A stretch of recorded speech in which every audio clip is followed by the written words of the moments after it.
3 to 5. We'll be recording this webinar for the purposes of those who will not be able to be with us here today, so that they can also follow along later on, or even those who will join us later. So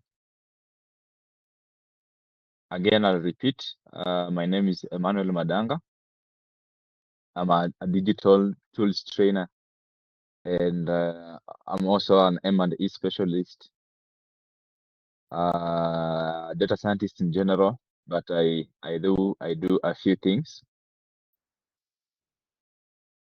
I do a few things in the data space. I also train data tools.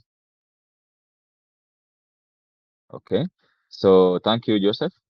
So once you join, just react in the chat section with maybe where you're joining us from, and also maybe what you expect from today's session. So this session is going to be like an eye-opener for those who are already in the M&E space, or even for those who are looking forward to even know what M&E is, and they would like to venture into this space. So I'm also founder Beyond Data ICT. At Beyond Data ICT, we focus on empowering Africa with data and digital intelligence. So we train people on how to conduct end-to-end data processes, from gathering of business problems to collection of data to cleaning and analyzing the data. And then also we build dashboards for high level, we may call it stakeholder or donor level related projects.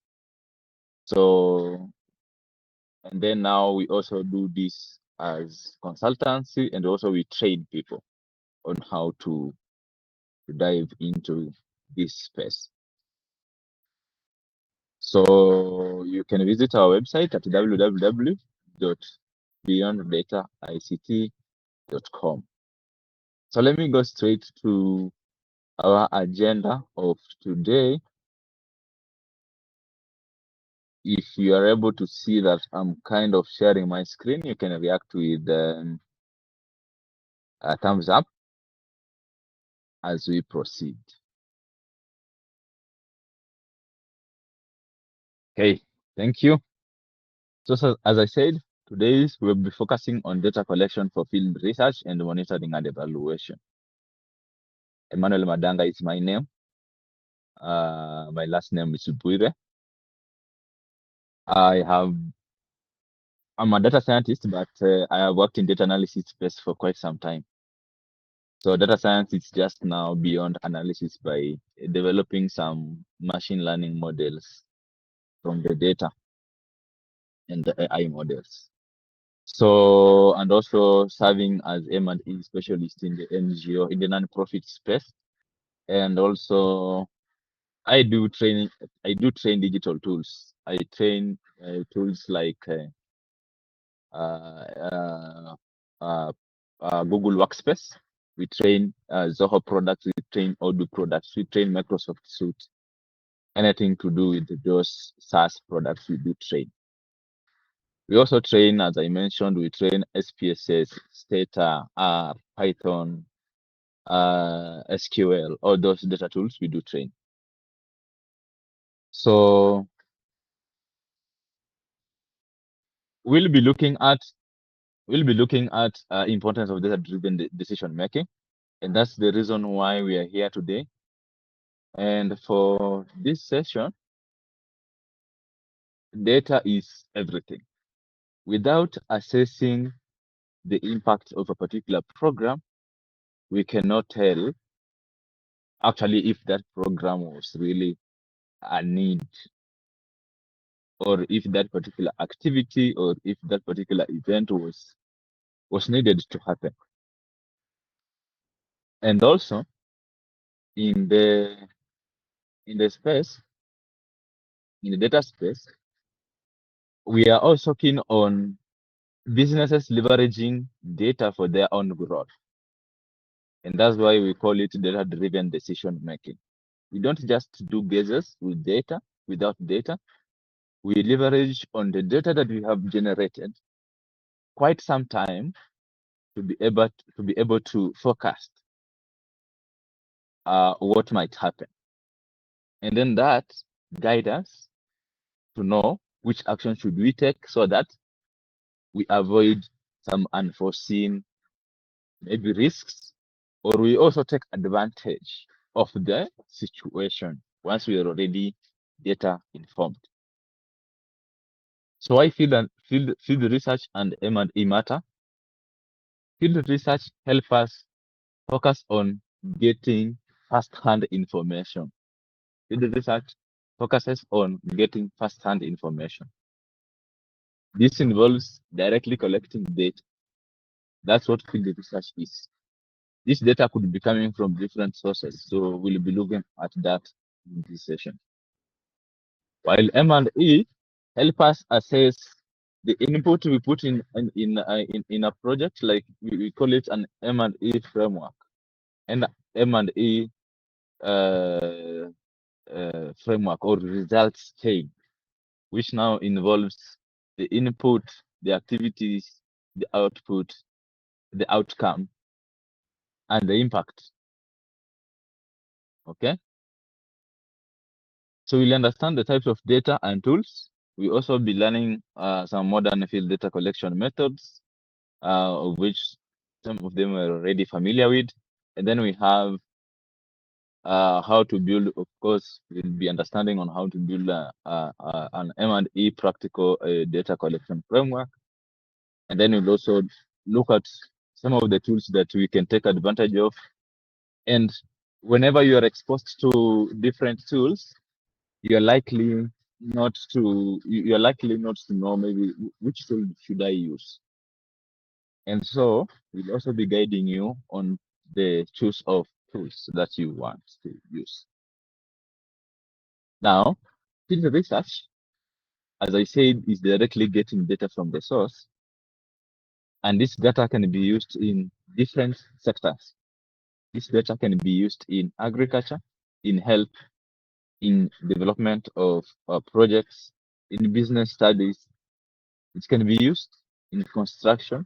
This data can be used to tell a story, even to drive development, as like even to help us understand current scenarios in some areas that we cannot even access, and marginalized communities. And this can help us ensure that the resources that are being allocated are equally distributed in order for them to suit and also service the marginalized.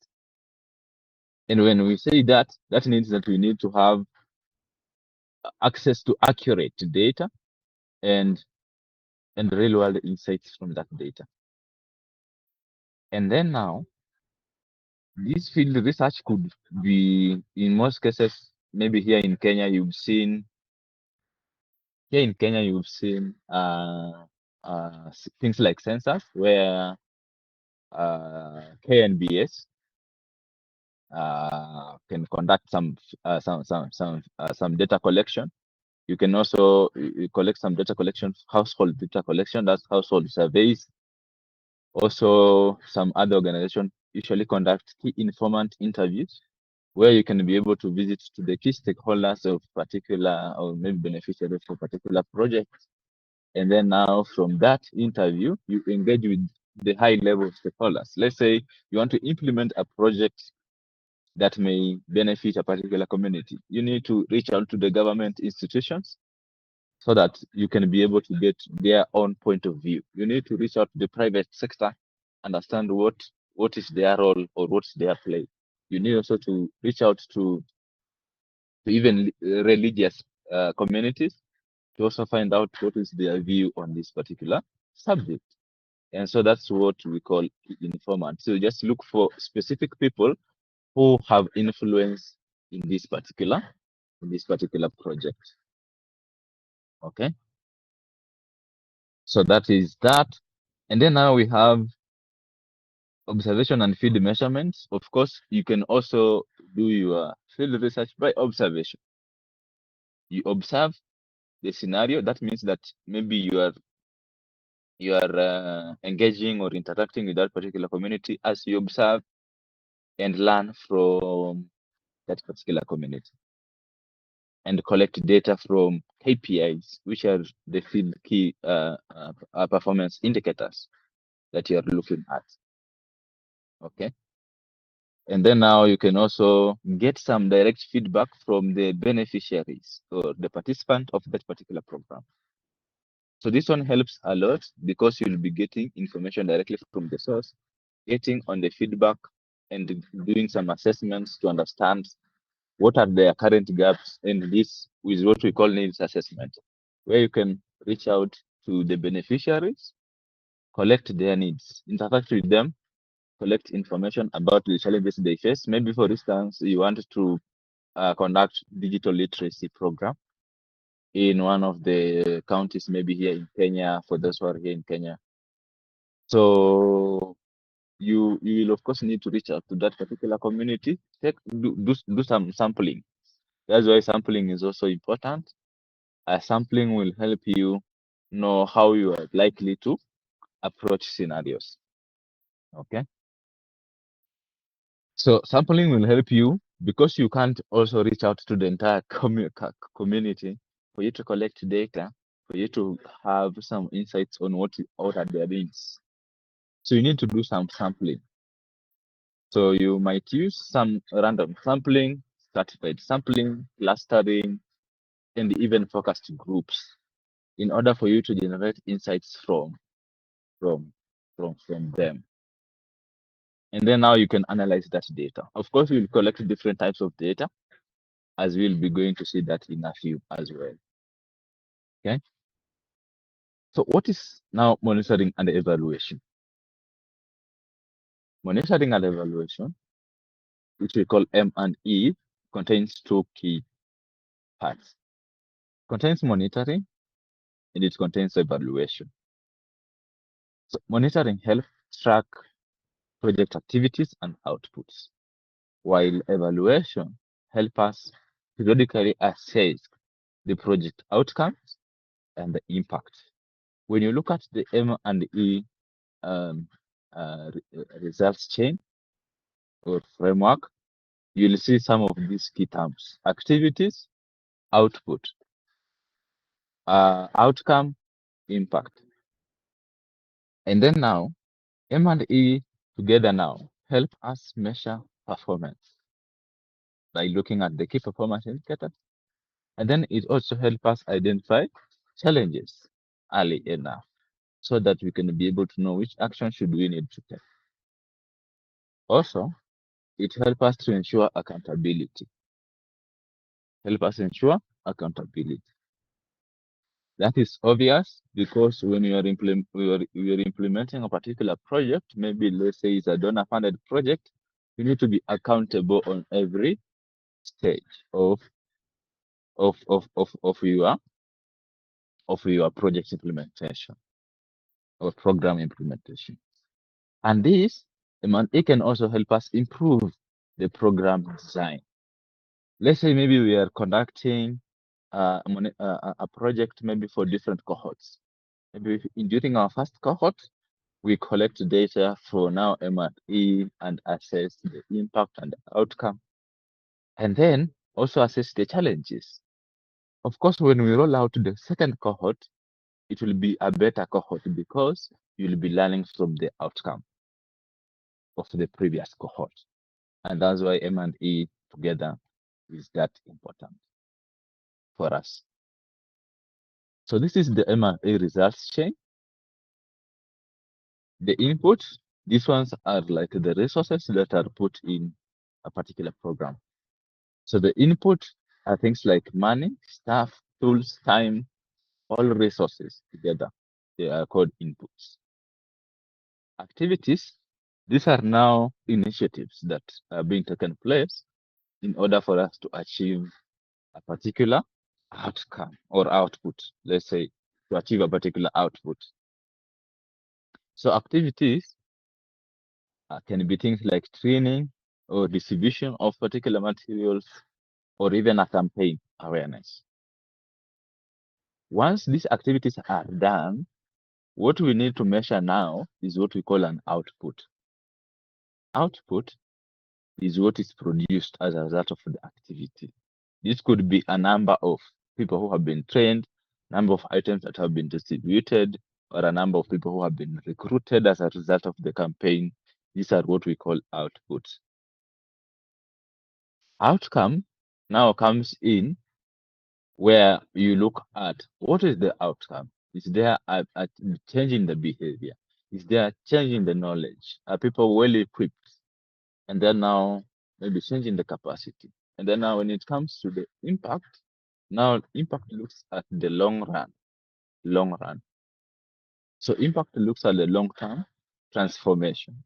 This can be economic, social, or environmental impact. Then now we go to types of data. Of course, when you're collecting data for monitoring and evaluation or data for field research, you will always need to look at two types of data. One is the quantitative data, and another one is the qualitative data. The quantitative data focuses on data that is in terms of numbers, that is quantitative numbers, statistics, or measurements, things that we can measure. Example are things like income level, age, maybe crop yield, attendance number, and quantitative. That's quantitative. And just know if there is a question. Just find out if there is a question or if everything is okay. Okay, thank you for joining from Liberia. Okay, good morning. Yeah, in Kenya it's also morning. Welcome. So we proceed. In the quantitative data, we have looked at quantitative data focuses on numbers, statistics, and measurements. While qualitative data focuses on opinions, experience, feedback. So this can be through interviews, success stories, or even focused groups. So qualitative data is about qualities. So this could be maybe you have generated some information like images. We have some images, maybe some photos. You might need to analyze them. You have some text which are like text. We call them strings. You need to analyze the qualitative data. We have things like audios. Maybe you have some audio recordings, or you have videos. So all these together are qualitative. And some of these things now you can't summarize them in statistical methods. With statistical methods, you can't summarize them in numbers. So you need to analyze them using qualitative data analysis tools. Okay, so that you can now become more informed about this. You may need to carry out what we call data curation and annotation of data. So where you can be able to do some transcription of the data and now do some sentinel analysis to understand the feeling, which could be positive or negative sentiment analysis. Okay. Now that now leads us to different ways of how to collect data. The first way of collecting data is through surveys. And surveys data can be paper-based or digital. So it depends with the level of education also of your target group or target population. If using paper is a good solution for you, you can go for it. However, if you could leverage on the digital tools, the better, because if you use paper, it will again require you some time for you to capture that data through data entry, for that data to be able to be analyzed digitally. However, when you leverage on digital tools, then your work becomes easier. You can leverage on tools like Google Forms, Microsoft Forms, or ODK, Kobo Toolbox. Survey CTO, Survey 123, Airtable. Like we have Survey Monkey. Like we have very many data collection tools that are digital. Some are free, have some free plans. Some are paid, and so all these together help us in one way or another.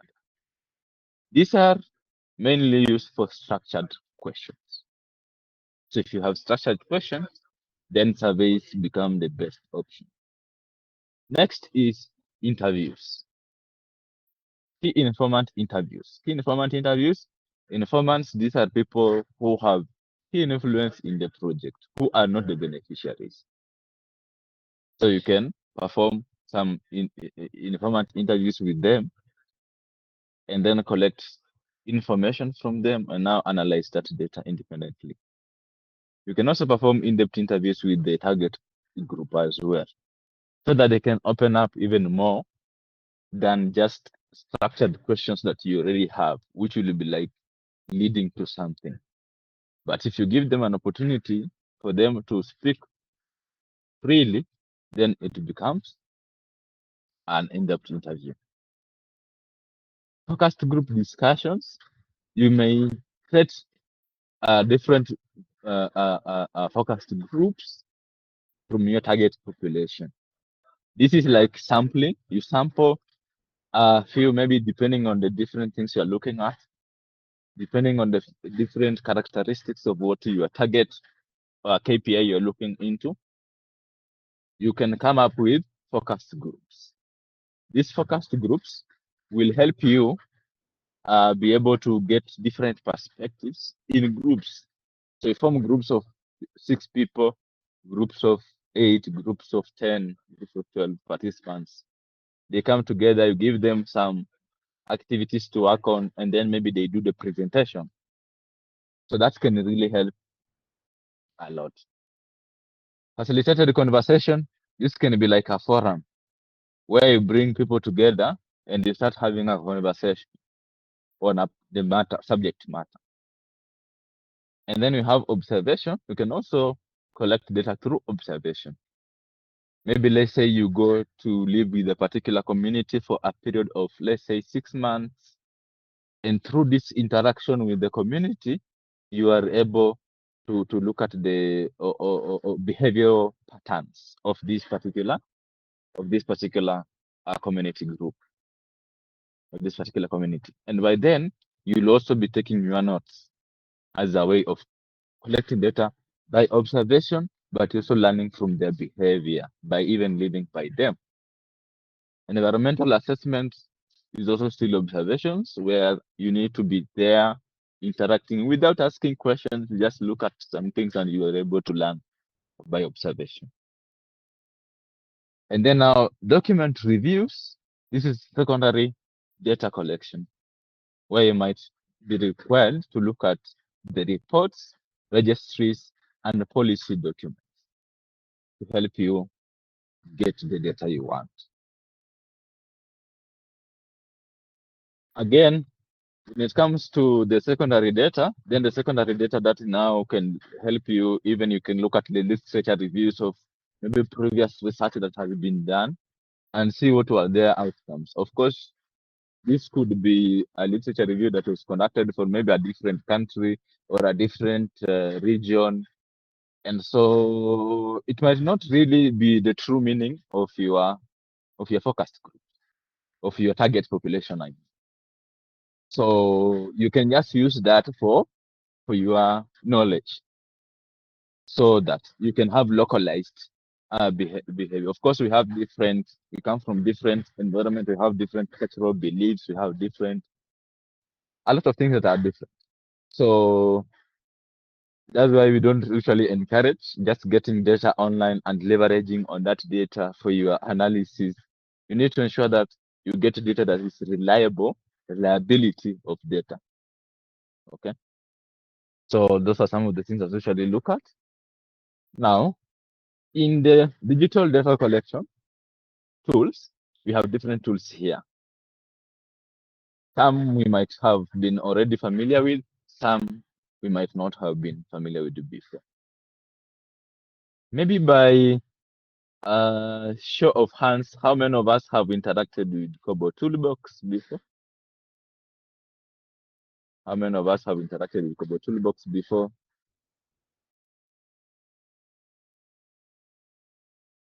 Many of us have interacted with Kobo Toolbox before. Yes, we'll share the presentation with the team. By show of hands, how many of us have interacted with Kobo Toolbox? How many of us have interacted with Google Forms? Okay. Okay. Okay. Okay. How many of us have interacted with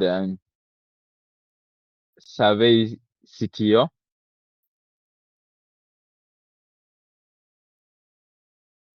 Okay. Wonderful. Okay. Uh-huh. How many of us have interacted with ODK? Okay. Very nice, Isaac. That's very wonderful. So we have other tools as well. Of course, we have a lot of tools that you can use. How many of us have interacted with Zoho Forms? Zoho Forms. Hey, thank you. Jot Forms. Yeah, we have a lot of these things and very nice tools to just explore and see how. Yeah. Then also we have Power Apps. Power Apps. These are Microsoft Power Platform solutions. Microsoft Power Platform. So Power App is one of the Microsoft Power Platform where you get other tools like Power Automate, Power Virtual Agents, Power BI. So those power tools for Microsoft. Yeah. So I will not be able to, of course, uncover all this. However, I'll just give you a guide on the choice of the tools that you need to use. So while looking at the tools that you want to use, usually look at the types of course, key performance indicators you want to collect.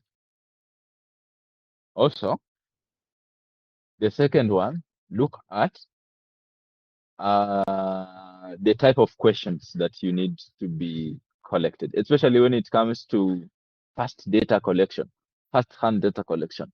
Also look at if you need involvement of enumerators. If you need involving enumerators in your data collection. Enumerators, I mean, you send the people to the field to collect data. You don't just develop your questionnaire and share it out with people for them to feed. So you need to look at that. You also need to look if you have a budget. You need to also look at if you have a budget for it. So some tools are free, some are paid, some are free to certain extent. So look at that variation. Also look at the size of the people of the data you want to collect. How many your target population. Okay. Also look at internet reach network connection of the area you want to collect data from. Okay. Because this will help a lot. Also look at if you need to capture things like GPS. You want to capture things like GPS, you need to look at that as well. Because we have some other tools that don't support GPS. So look at that, look at their mobile version, look at some of our applications that have the mobile versions, where those ones with mobile versions usually have offline capabilities, where people can just do enumerators can collect data, and then once the data is collected, once they are connected to an internet, that data will be queued before they are connected to the internet, and once they are connected to the internet, that data will automatically be sent to the server. Okay. And then now these tools, migrating from one tool to the other is simple. What you just need to know is how to set questions. You need how to structure question. You need how to You need to know how to structure questions. Okay, you know how to structure questions. Once you know how to structure questions, once you know how to structure questions and you know maybe how to develop them in Google Forms, shifting from Google Forms to Microsoft Forms is easier. From Microsoft Forms to Zoho Forms is easier. From Zoho Forms to Jot Forms migration is easier. But when it comes to some other tools, may require advanced capabilities like Survey-CT or Kobo Toolbox and ODK. You might require some advanced understanding of how to configure those, especially when you want to also have mobile versions of the same. Okay, so these are things that you can look at, and powerful tools you can look at. Now, we now go to designing an effective data collection tool.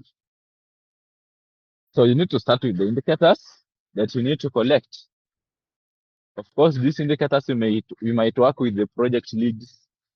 Also, if you have an M&E specialist in your team, maybe you're a data analyst, you work with M&E specialist. If you're an M&E specialist, you need to work with the data analyst, because maybe a data analyst is the one who is going to analyze this data. So you can't work on these things alone.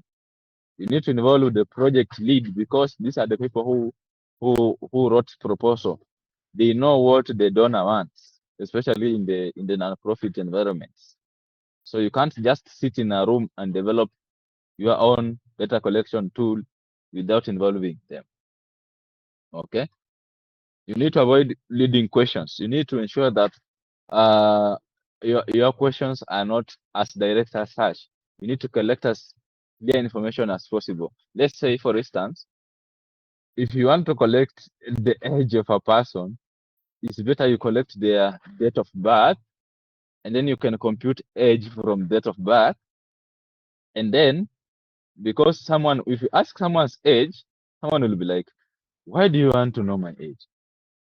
But if you ask someone's date of birth, someone might think that you want maybe to celebrate their birthdays. Anyway. Yeah, so if you ask someone's date of birth, someone can be freely be ready to give the date of birth in the data. And then you can compute there are some functions and formulas that you can use to convert the date of birth. Some formulas like date difference. Some people usually call it dated if. So that's date difference. Okay. And then you also need to avoid leading questions. Like, for instance, instead of you giving for them to select their own age brackets, just select their date of birth. You'll compute age, and you'll freely create your own age brackets, freely, with no stress. So while doing M&E, you'll always be required to collect the exact values. If you need a numeric number, for example, you need to know if it's possible to collect that information and someone is willing to give it. Collect the correct exact value, not the range.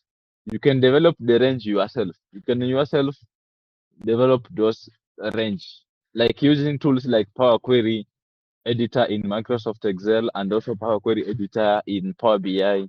You are able to create those categories. Also, using functions like if statements, if else statements in Excel, and if else statement in programming languages, you are also able to create your own classification. Also, using some conditional or we call them control structures like switch statements.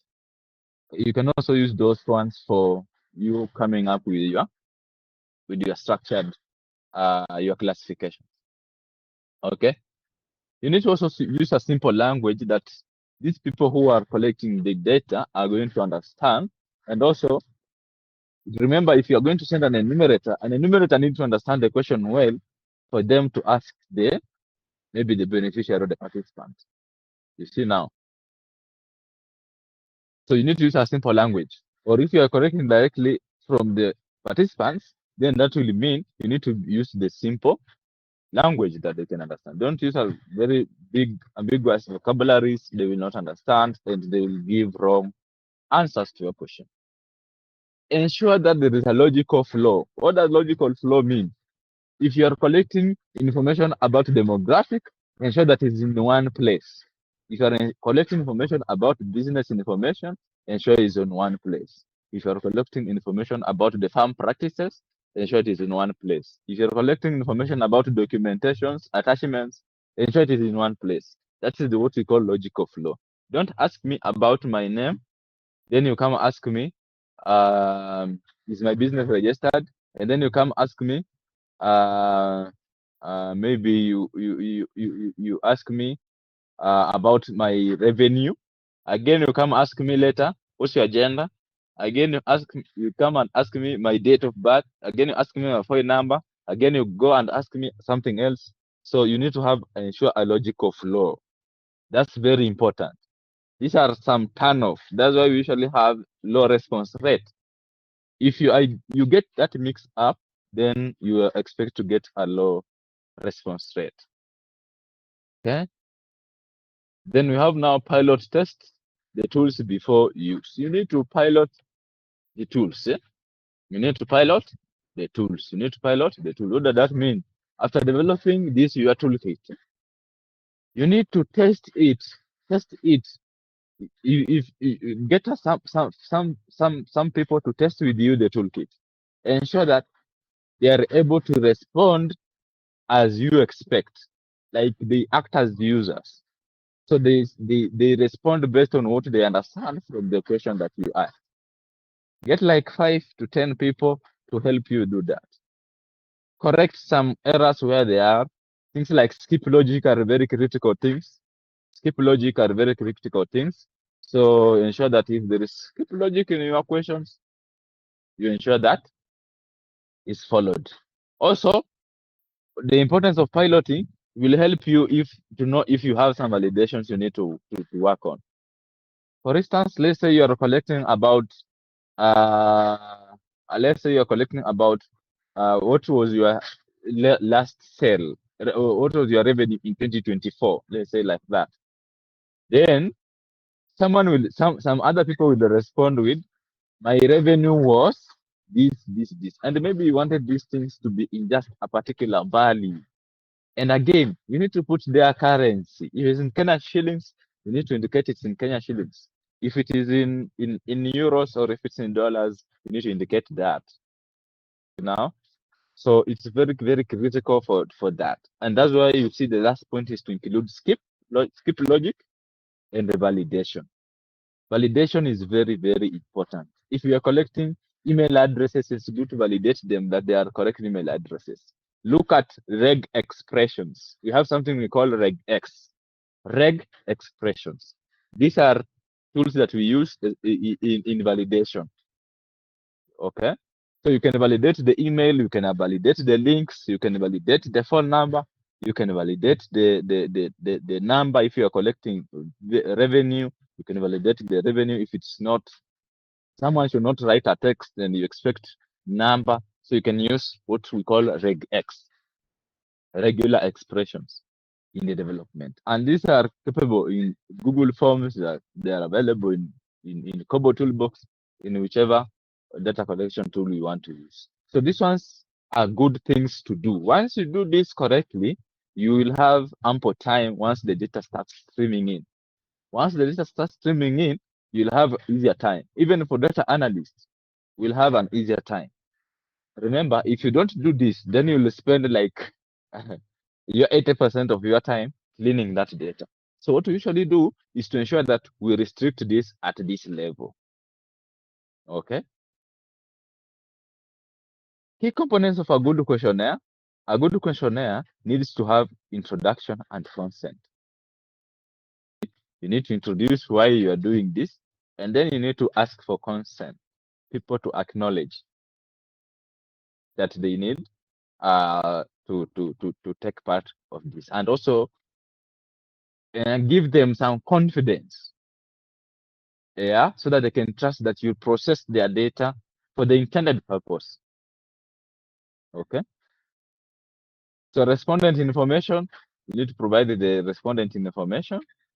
Of course, here it might depend if that respondent information will be useful in the validation process, that's good.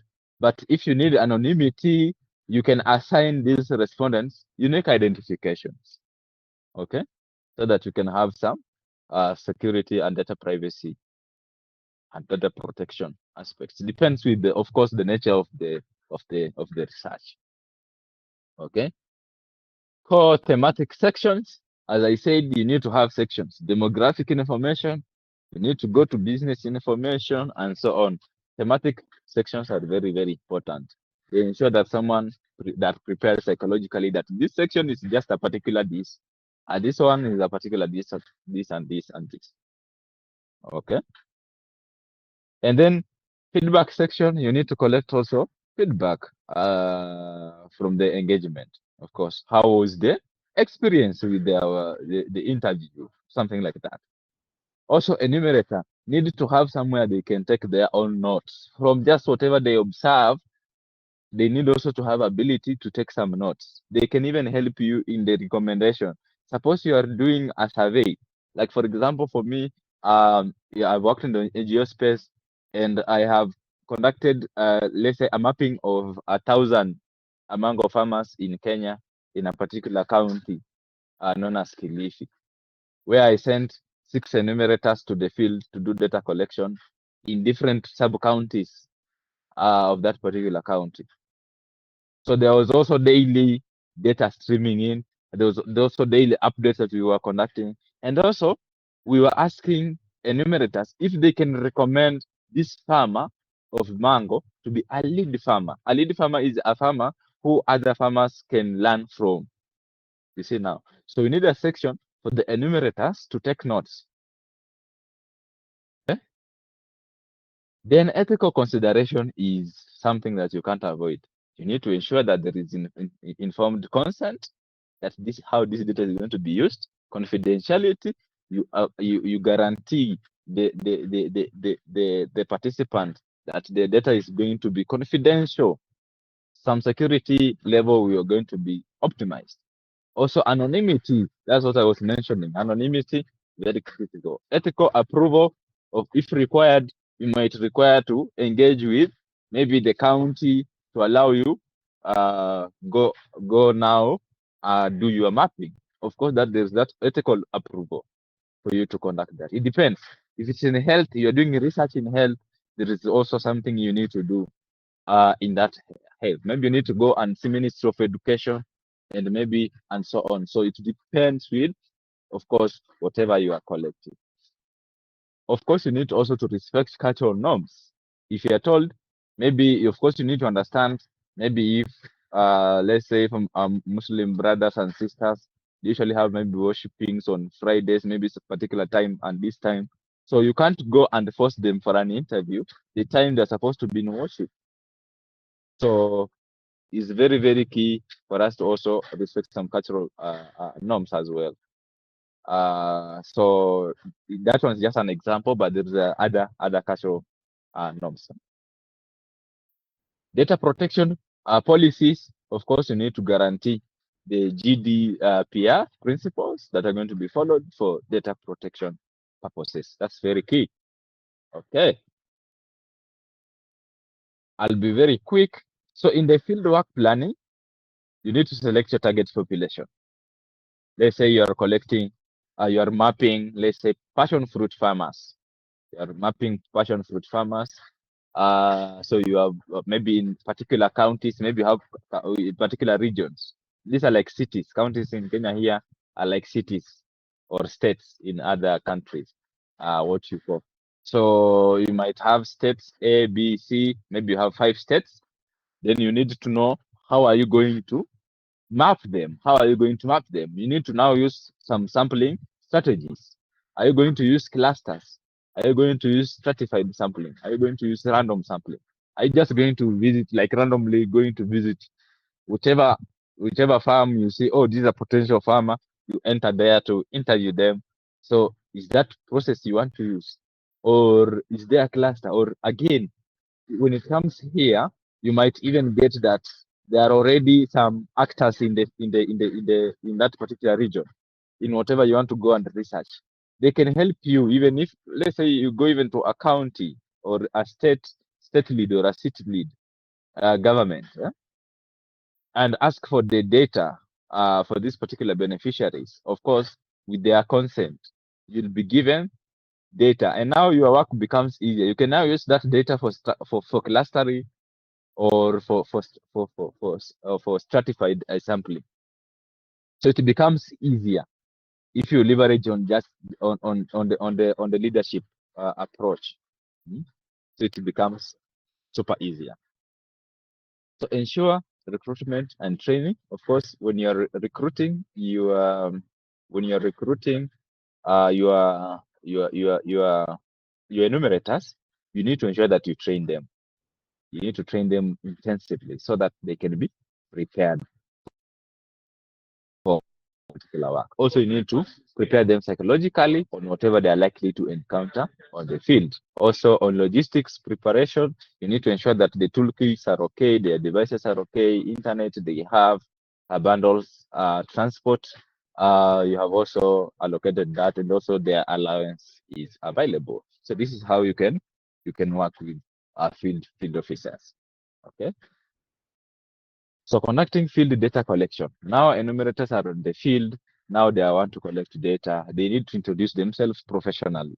So these are some of the things that you need to inform your field enumerators. They need also to build a good rapport with the farmers or the beneficiaries or the participants. They also need to follow the script.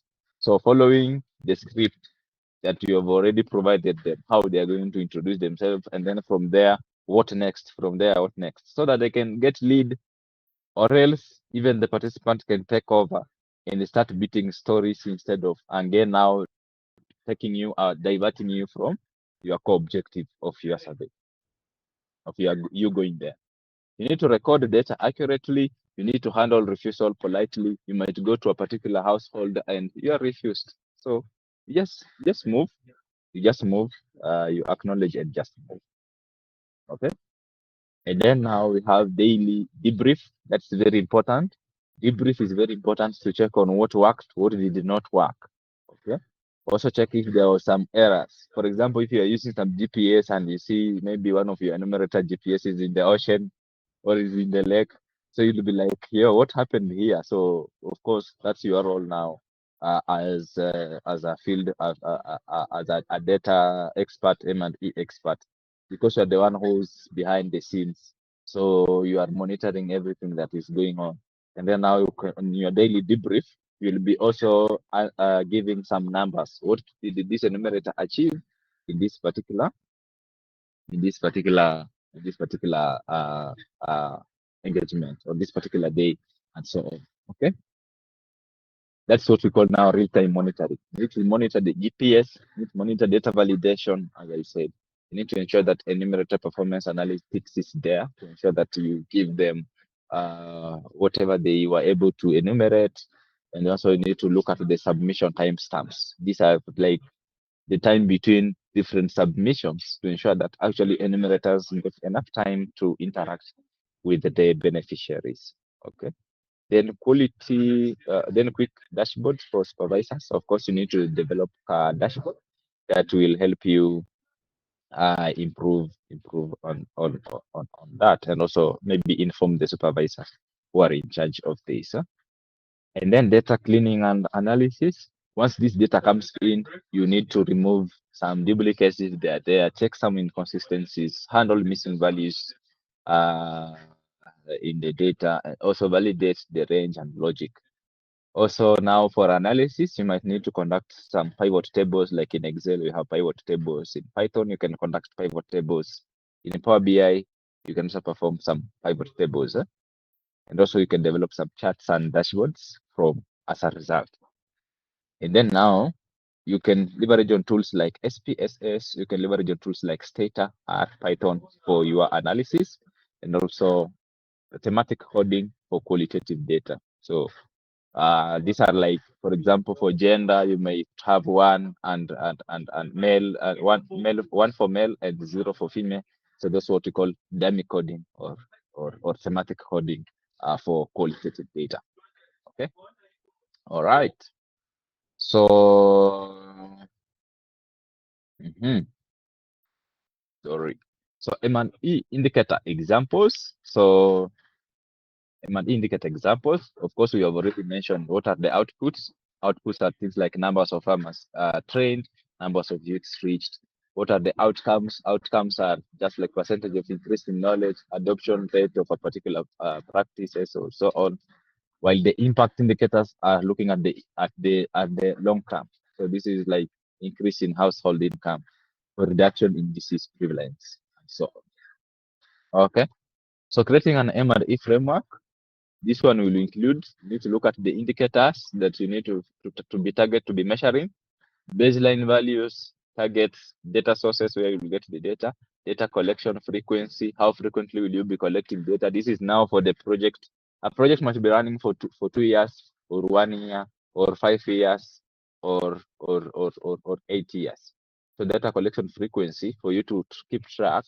This one now, leave alone the field work. We are out of the field work. We are now into M&E aspects. We have already sent enumerators, did some data analysis. So we are into the M&E. So you need to frequently collect data and do the analysis. Responsibilities, you need to distribute responsibilities, who will be in charge of what.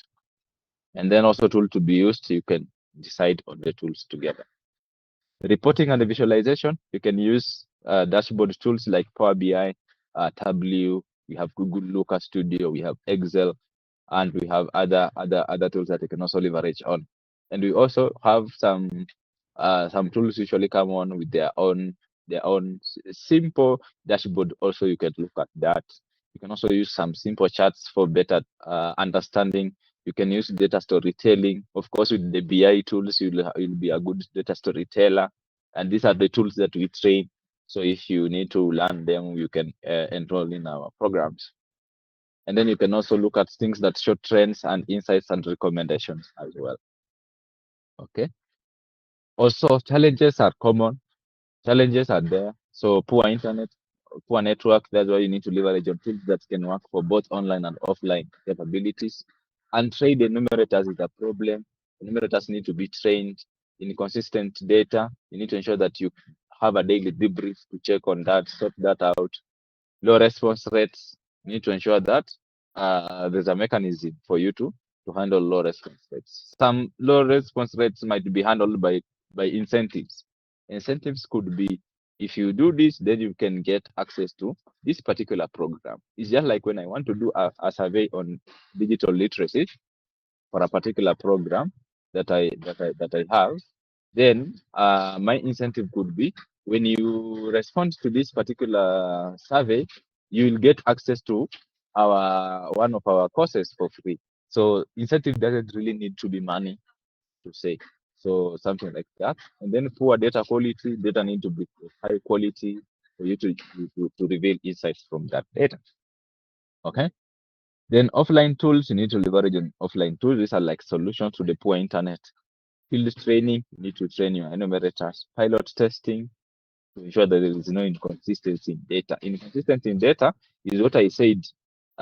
Things like you expect a number and someone responded with text. So you said that you can handle that with data validation mechanisms. Then you also building rapport with the participant, help you have a higher response rate. Okay. And then daily reviews, of course, it's good for overall look. So we are not going to look into that case study. So at the very end, I have here a checklist. I'll share with you this presentation, and this checklist will help you look at some of the things that you need to know while coming up with your checklist for M&E framework. Otherwise, in summary, M&E plus field research gives us better decision. Collecting data ethically is unavoidable. Using the digital tools to improve efficiency, that's very key.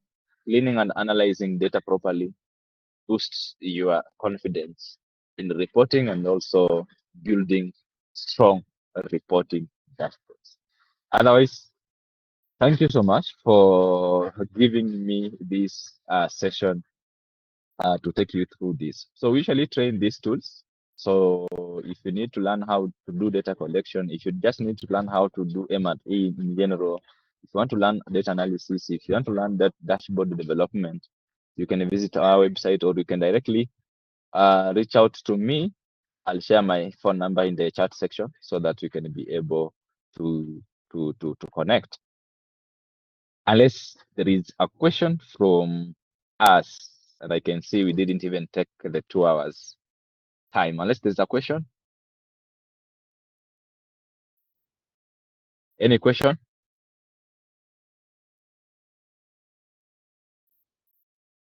Any recommendation? I'll share the recording. I'll share the recording and share the slides. So I'm sharing my phone number in the chat section so that we can connect directly from WhatsApp or phone call. I'll be using the next 5 minutes to answer 2 questions.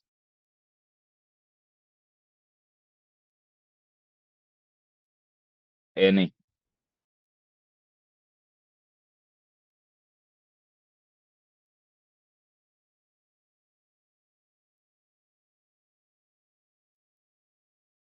You can use chat section, you can use Q&A, and I'll get that.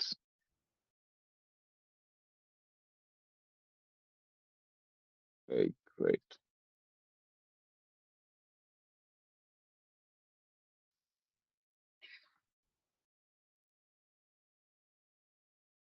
Okay, as I wait, someone is typing. So as I wait for them, you can visit our website. Let me paste the website link in the chat section.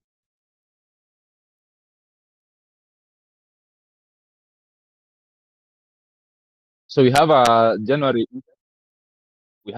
intake for a program that is very powerful, especially for those who are not yet in the data field and venture into it. If you'd like to join data to be into data field, we have a course known as Digital Skills and Data Analysis program. You can check on our website, or you can WhatsApp me. I have shared my WhatsApp number. We have January intake. We have 5 months program, which will train you on Google Workspace. It will train you on data analysis with Excel. It will also train you on Power BI, how to develop those what we have been talking about. It will also train you on SPSS, statistical analysis for in-depth data analysis beyond advanced Excel. It will also train you or introduce you to programming with Python. So if you're interested in that particular program, then let's be able to connect via the WhatsApp I have shared. Also sharing the link to, of course, if you want to also connect with me on LinkedIn, just search for Emmanuel Madanga, and you'll be able to reach out to me. Emmanuel Madanga is my name on LinkedIn. So I can see, will you share the slides? Yes, I'll share the slides. I already have your emails because you had registered for this webinar. So I'll share with you the slides. Thank you for the presentation. It was clear and precise. What is your take on the collecting data in disaster areas or during the times of disaster? What are the recommended tools? So for disaster areas, it depends with the level of the kind of data you want to collect. The kind of data you want to collect. Of course, if you want to collect data that relates to, depending on the kind of disaster as well. Kind of disaster, the data you want to collect. That's why we have even drone technologies, which you can leverage to access areas that you can't reach there because of disaster. And so you have drone technologies. We also have satellite data you can leverage on geospatial analysis to analyze the situations. It depends with the kind of disaster as well. So you can leverage on the drones to help you get real-time data through images and also through videos so that you can analyze that data. That means that you can't reach there to interact with maybe the participants, or even it's not about participants, but the survey can be about even the level of destruction that happened because of the disaster and so on. So you might leverage on those technologies. I'll share the slides. Thank you for the nice presentation. I'm from Kampala, Uganda. And finally, business statistics from Makerere. Thank you, M and E and data. Let's connect. Take my number. Let's connect. Once I'm that side, I'll be able to also connect with you. When is quantitative evaluation more appropriate than qualitative one, and vice versa? Okay. A blend is usually good. A blend is usually recommended. A blend is usually recommended. But for quantitative, it depends on your key performance indicators you want to measure. Key performance indicators you want to measure. Your key performance indicators you want to measure. If they are more of quantitative, then you go with quantitative evaluation. Key performance indicators are the key. If they are more of qualitative, then you go with qualitative. So just look at the key performance indicators of the impact or of the outcome of your intervention. Hope I've answered you, Alice. Okay. I've shared the link to our website so you can check that out. Thank you and enjoy the rest of your day. I didn't want to keep you here for the whole 2 hours, but at least we've been able to engage. So we'll be having more or less like these webinars frequently. So I'll always be sending you some emails on the same when that happens. Otherwise, thank you and enjoy the rest of your day. Bye.